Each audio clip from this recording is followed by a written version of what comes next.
listeners, to this episode of The Mindful Journey. I'm your host, Sana.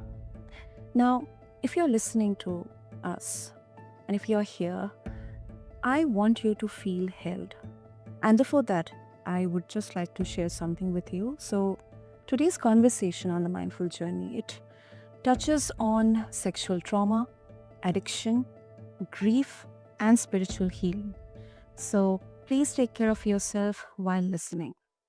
And I would also like to share that, we are going to explore how pain can actually become purpose, how hurt can become healing through the lived story of someone who has walked that path with courage, listeners. Our guest is the founder of Angel Goddess Healing, author of No More Monsters Under the Bed, Shining Your Light on the Dark, and a guide for people reclaiming their lives after trauma and addiction. She's faced childhood sexual trauma, depression and anxiety, miscarriages and infertility, and a divorce after 15 years, and chose to start again with radical self love. She believes we are spiritual beings having a human experience, and that we sometimes forget we are love. So we help each other remember. So if you are ready, let's sit together gently, honestly, and begin. So, listeners, please meet my incredible guest, Shannon Curtis. Shannon, welcome to the show, and it is an absolute honor to have you here with us. Thank you so much for having me on, and thank you so much for that beautiful introduction. Thank you, Shannon. It's really, really once again, I would say, I should say, it's an inspiration to have you here. And let's begin with the journey here.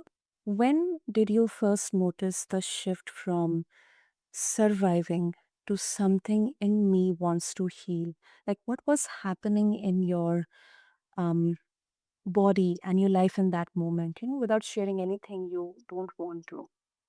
Yeah, so I would say that that kind of brings up probably about 7, 8 years ago when I was full in my addiction to pain medicine, which started after my daughter was born. She's 15 now, and so it started probably, well, right at birth, and they had given me some morphine, pain medicine, and so with that, I started developing this relationship with pain medicine that was really kind of felt like my friend and was helping me numb some pains that I hadn't dealt with yet. And so fast forward there throughout my life, I always had this feeling and this knowing, and like I said, I struggled with miscarriages and infertility, surgeries, endometriosis, bladder problems, and I always had these physical elements. But inside of me, I felt like I was just kind of not really wanting to address those issues yet, those core wounds. And so I found myself about 7 years into the addiction, and I was just done. I was a housewife and a mother, and it was pretty manageable, I would say, till it became not manageable. And I wasn't able to hide it anymore. And so one day it just all kind of blew up. And my mom, I was on the brink of a divorce at the time, and my mom just asked me if I was ready to heal, if I wanted to get some help. And so I said, absolutely. And the thing that stands out the most about that was I really feel like I was just waiting for someone to see me and hear me and ask me if I wanted help. I was just too afraid to ask, and I didn't know how. And so all of that shame and thinking that I'm the only one that ever dealt with any of this stuff really was hard. And so once I got help, I started to Mhm. remove all that shame and started connecting with other people that had familiar stories as I did. Absolutely. Absolutely. I mean, first of all, Shannon, I must really appreciate you sharing that, because often even the feelings of sharing the lowest, the darkest moments of your life, sometimes they also bring a lot of pain, shame, guilt, fear within us. One thing which I would like to ask, many people, like, when popularly people talk about this, and often it kind of comes as, like toxic positivity, that get out of this, move on, do this, do that, and it will be all solved. Um, do you think that, you know, it can happen instantly, or it takes its own sweet time, like the healing process? I say that I always tell my clients it will happen and you will let go when you're truly ready to let go. What I've learned in my own healing journey and my clients is it is truly a journey and it's like layers. And so the first step is always just admitting and saying there's something out there. I want to learn more about myself and be open to that. But I would just say that yes, so in that instant you step into this new light of wanting to discover yourself. But there becomes layers and layers, and that's part of the journey, which I love, that you don't just instantly heal. I always say, "I am healing and I am healed." And so there's old wounds that do come up, and then there's gonna be new ones throughout life because I always tell people pain is inevitable. We live on again, that spiritual being having a human experience. The human experience through my beliefs are to experience all the emotions of being a human. And so that's why we come here to do that. And so those are the good and the bad. And so you can't get away from the pain. But what I've learned is you don't have to suffer. And that's where I feel like when we get stuck in our pains is when we want to suffer and not move through them. And so if that kind of makes sense to where the pain, yes, but suffering, I always say is just optional. You don't have to.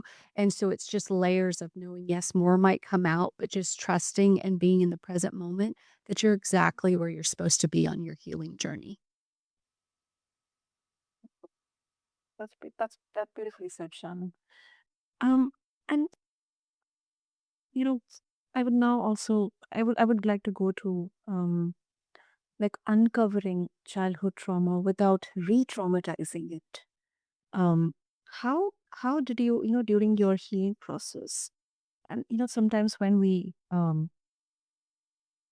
try to express pain, or I think that exactly is the reason why we would want to avoid thinking even about those memories or those traumatic events that have happened with us, because they sometimes really bring back pain within us. So we kind of want to like compartmentalize, or completely keep them in the corner during your Yes, and it Mhm. I'm sorry.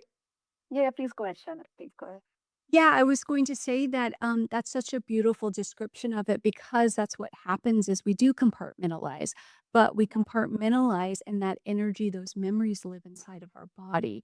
And so that's part of that trauma that gets stuck in our body. And I was sexually molested when I was 4, and I didn't really find out till I was in my 40s. I always had a feeling, but I had a true remembrance.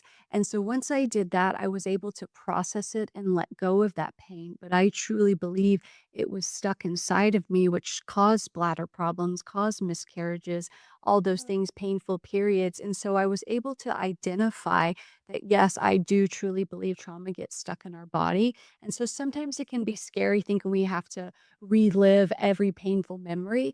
But I work with a lot of my clients, and a lot of times they don't have to. I always say, you can love your way through healing. Healing, again, doesn't have to be suffering, doesn't have to be remembering every painful memory in our life. I find that when you turn it to love and you shift it to love, then whenever stuff comes up, you can always go into love. And I'm a huge believer in gratitude. And so that's that just perspective of, yes, it can be scary thinking we have to relive every moment. But what I focus on with my clients is releasing it out of your body instead of having to go back and relive the memory. So, however that looks to someone, it's going to look different for every person on their healing path. Definitely, definitely. And Shannon, which modalities or approaches helped you reconnect with your body and rebuild trust? So, my took me down a journey with plant medicine, sacred plant medicine.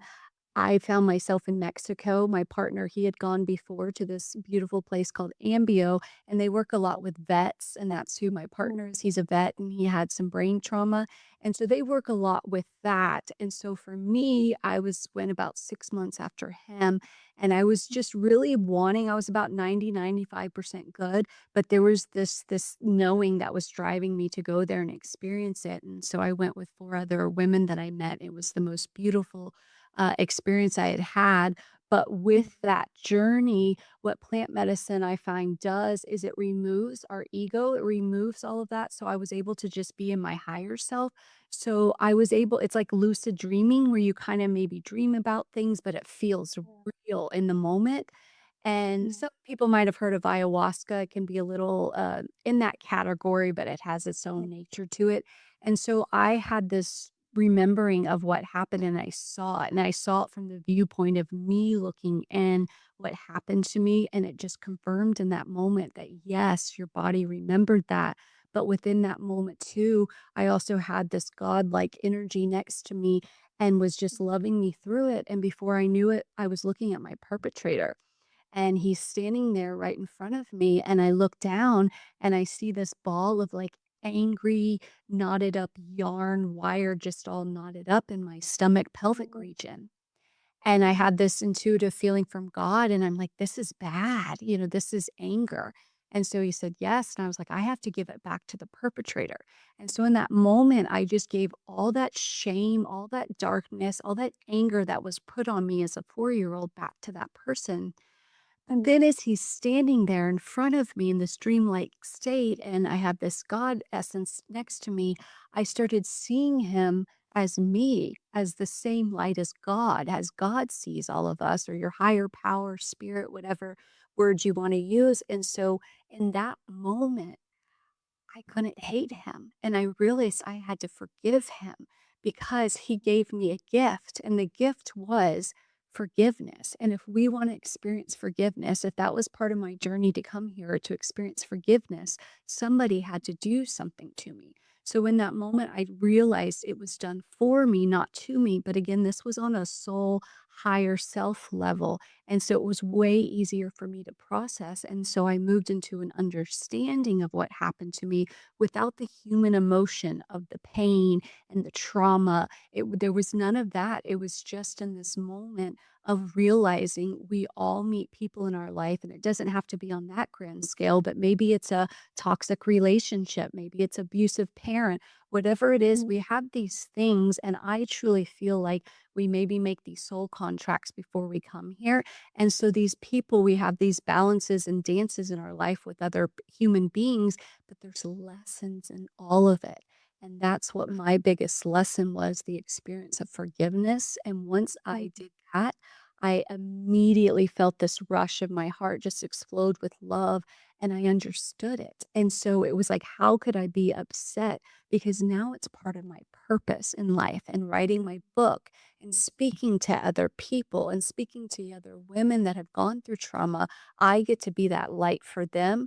And so, in a way, it really helped me see that this was always part of my journey, was to uncover this and to be able to go spread the message to other people that yes, true forgiveness is possible when you're able to move from to a knowing to an understanding while why things happen to you. Wow, that is amazing, Shannon. Amazing. I think if I can, because so many thoughts are, like racing through my mind, but if I can summarize, I think first that you reclaimed your sovereignty, your agency through surrendering.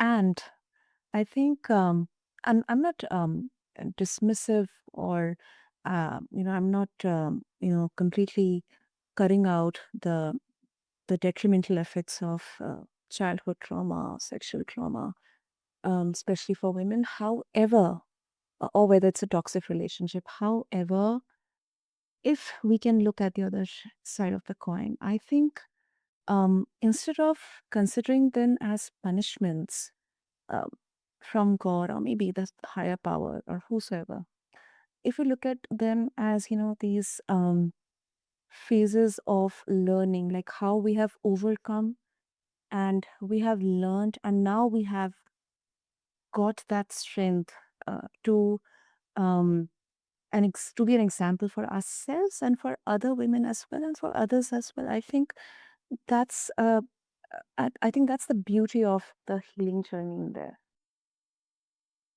Absolutely. It's such a journey, like you said, there's so many different layers to it.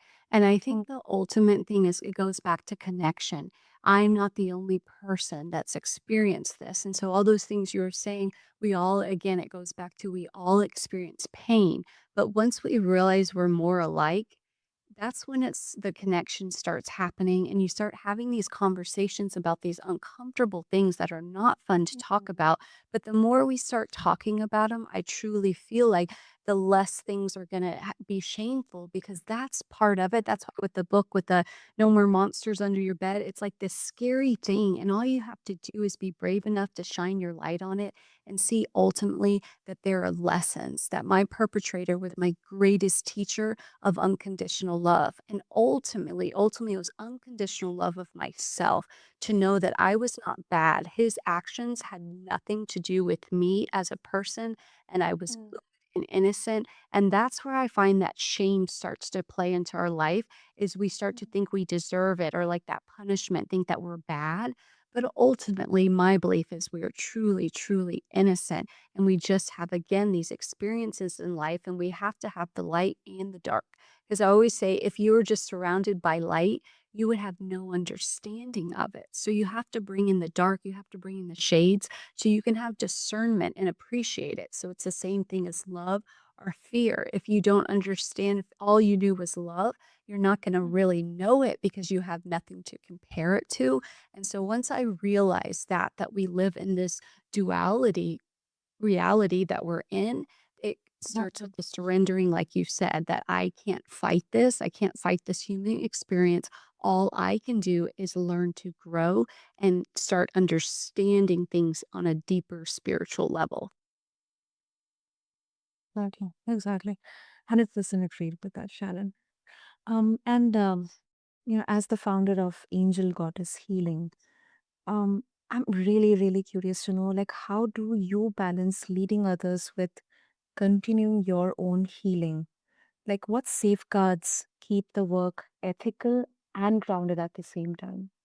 I think that's such a great question because I tell my clients all the time, it is so important for me to do my own work and to continue my, what they call it, shadow work, ego work, whatever it is. It's every day I meditate. And fortunately, I'm with a partner who he does the same and we meditate. We end our day together at the end and we're meditating and then we talk about it and what comes up. And it shows me those things that maybe once I get into my higher self, that maybe I'm not seeing or checking in with spirit, making sure that I'm good and that I'm aligned so then I can be good for my clients.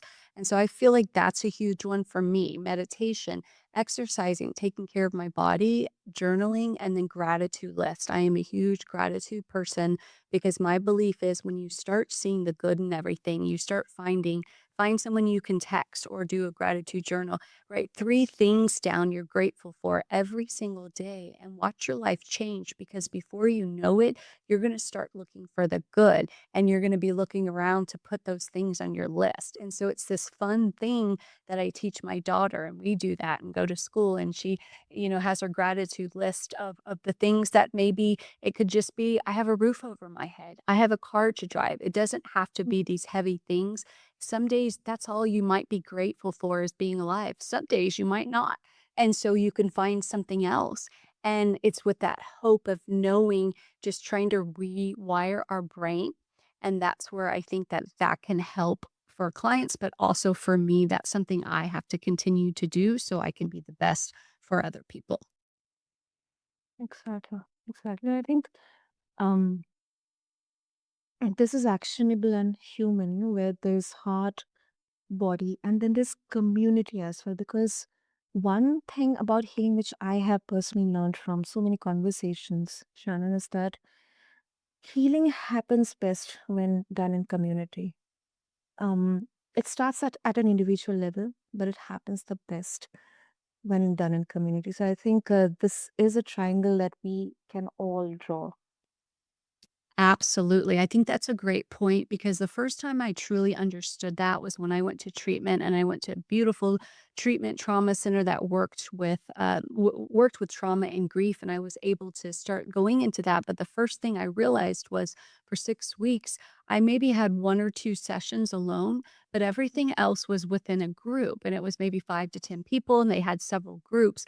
But my understanding was how they explained it is just like you did, saying it out loud around another person takes off that shame. And so I remember one of the first exercise I had to do, which was one of the scariest things, was write down 10 of my worst behaviors. And I had to Mm, say them out loud to these women and look at them every time I said it. And that was so, so hard for me at the time. But once I started getting more comfortable and realizing I wasn't alone. And then that transferred when I was in AA for about 5 years and loved it. I learned so much about it, but again, that was going into a space and you're sharing your story to help another person. And so it just goes back to being on podcasts. Maybe someone resonates with this, maybe they don't, but it's that thing of just the more I talk about it, the less shame that I feel from it. And just like my mm, addiction, it was a beautiful thing at the time. It doesn't serve me anymore, but shame is not going to get us through the healing. And so I really, really agree with that. That community is such an important part of anyone in recovery or on their path of healing some trauma. totally. And Shannon, if our listeners they would like to connect with you and explore more about angel goddess healing and your book, No More Monsters Under the Bed, what would be the easiest way?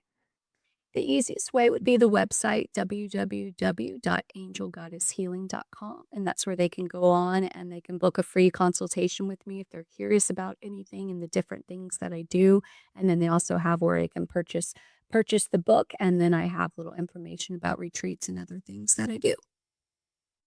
Super. Listeners, I'll make sure to have all the links in the show notes. So just refer to them along with this episode. And if this conversation stirred something within you, please move gently. Journal a single sentence that begins like, um, today my body told me, or today my heart told me. Share it with someone safe. If you are carrying acute pain, consider reaching out to a licensed trauma informed professional or a local hotline in your region. And to Shannon, thank you. Thank you so much for bringing both honesty and, of course, light. Thank you so much. Like I should say, thank you for being a beacon of light for all of us. Thank you so much for having me, and anyone who tuned in to listen. I truly appreciate it, and thank you for giving me a platform for just being seen and heard. Thank you. Thank you so much, Shannon. And thank you so much, listeners, for devoting your time to listen to this podcast.